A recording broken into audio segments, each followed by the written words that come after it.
Hi everybody and welcome to the homestead. Today we're actually planting asparagus. So we got some of our wood and we made another raised bed. This raised bed's about 10 feet long and we're going to plant 2 rows of asparagus. So we made the bed and we put our compost in there. There's actually worm stuff in there. You can see, if you look, little white dots, you can see eggshells. So all kinds of good stuff in there. And then Kim made these little mounds.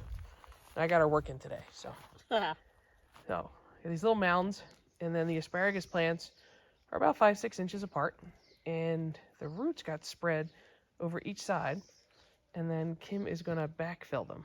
So in this bed, there'll be 2 rows.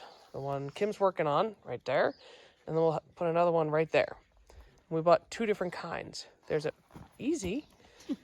a green one, which I think we're planting the purple now. So purple on this side, the first side, and then we're going to have green asparagus also.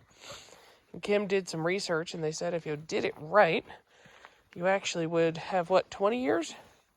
Is it? Yes, and the closer you plant the purple ones, the smaller the stalks stay. They don't get thick and gross, and that's what we like. We like them thin. So we planted them about 6 inches apart. As you can see right now, I'm just covering the legs, leaving the crown out. And then on that side, we'll build a mound on that side and get the green ones in over there. And since they're out here and not in the greenhouse, in the fall, we're going to make sure we cover them with straw and maybe even some burlap. See if we can keep them warm.